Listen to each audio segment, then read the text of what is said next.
नमस्कार। मैं हूं डॉक्टर शैलेश मोदनवाल। श्रेया ज्योतिष केंद्र में आप सभी का हार्दिक स्वागत करता हूं। एक नए विषय के साथ उपस्थित हुआ हूं। आज एक आवश्यक विषय को लेकर आप सबके सामने प्रस्तुत हूं। ज्योतिष शास्त्र में काल पुरुष की कुंडली का बहुत बड़ा महत्व है। काल पुरुष के कुंडली का 10वां स्थान व 11वां स्थान बहुत महत्वपूर्ण है। 10वें स्थान में मकर राशि व 11वें स्थान में कुंभ राशि पड़ती है। ये दोनों भाव के स्वामी शनि देव होते हैं। 10वां भाव कर्म का भाव है। इससे मान सम्मान, पिता का सुख, नौकरी, व्यापार आदि विषयों का विचार किया जाता है।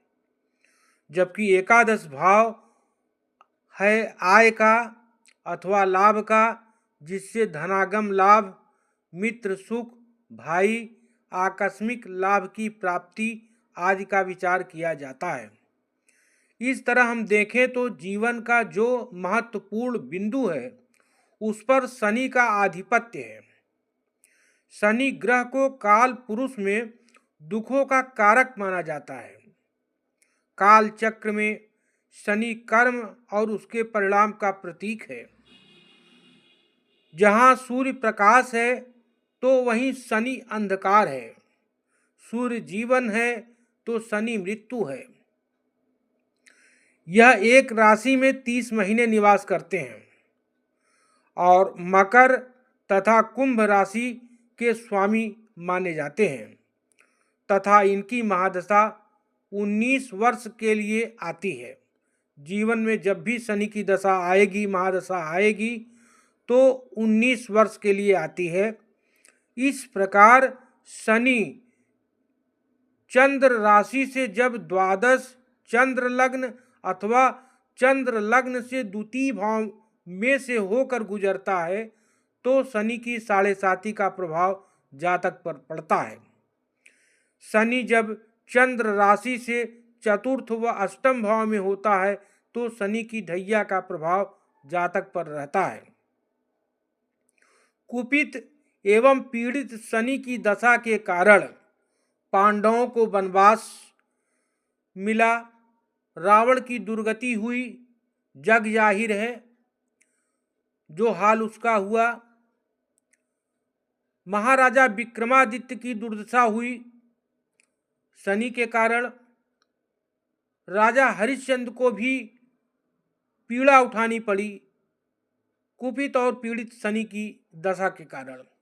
तो शनि की दशा बहुत ही प्रभावी मानी जाती है और जिस व्यक्ति के लिए शनि खराब हैं, नीच के हैं, शत्रु ग्रह में हैं या शत्रु ग्रह से दृष्ट हैं, 6, 8, 12 में हैं, तो उनको बहुत सारी समस्याओं का जो है सामना करना पड़ता है। और शनि का जो गुण है, स्वभाव है, अन्य ग्रहों से कुछ हट के है। ये अनुशासन को पसंद करते हैं और अनुशासन शनि का संबंध जीवन के कार्यकलाप और उसके परिणाम से है। कर्म बिना गति संभव नहीं और गति का मापदंड शनि है तथा भूतकाल की क्रियाओं का फल वर्तमान में मिलता है। इसलिए शनि काल का भी प्रतिनिधित्व करता है। शनि भाग्य का प्रतीक है। भाग्य पुरुषार्थ से बनता बिगड़ता रहता है। शनि की दशा जब चलती है तो व्यक्ति असहज हो जाता है। जिसके लिए शनि खराब है उसका मस्तिष्क बिल्कुल हिल जाता है और वह अनाप शनाप कार्य करने लगता है, जिससे उसको बहुत दुख होता है।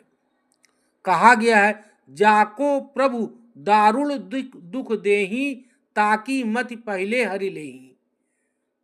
तो उनकी जो मति है उसी तरीके से हो जाती है, प्रभु की कृपा से उसी तरीके से हो जाएगी और अनाप शनाप काम करेंगे जिससे कि उनको और दुख और पीड़ा मिले।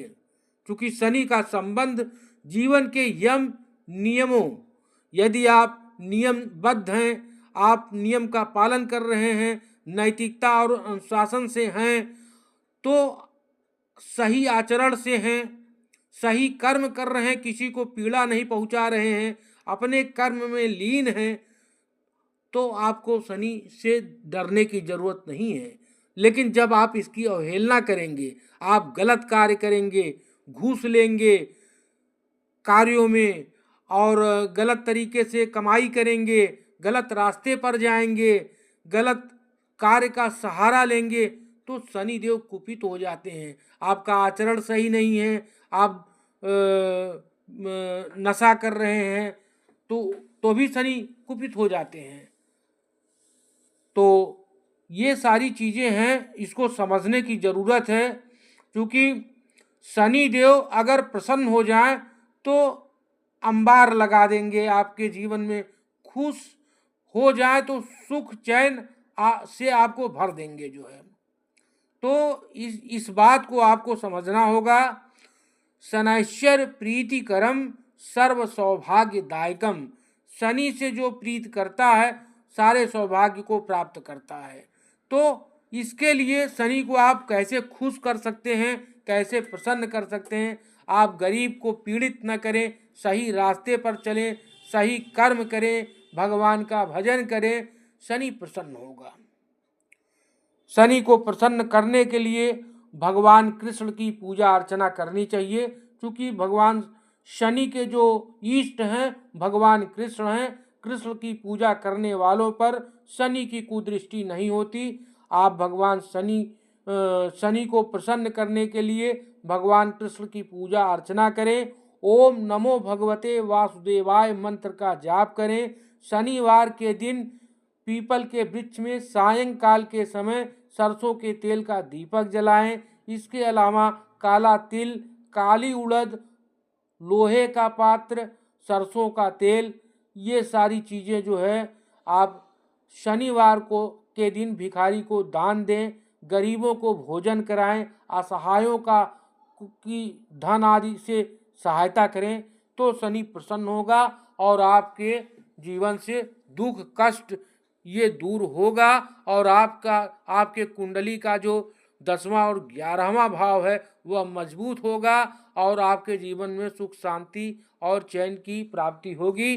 बहुत ज़्यादा बड़ा हो जाएगा, इसलिए अब वाणी को विराम देंगे और आपसे निवेदन करेंगे, वीडियो अच्छा लगा हो तो लाइक करें, शेयर करें, सब्सक्राइब करें। धन्यवाद। फिर मिलेंगे अगले वीडियो में, तब तक के लिए नमस्कार।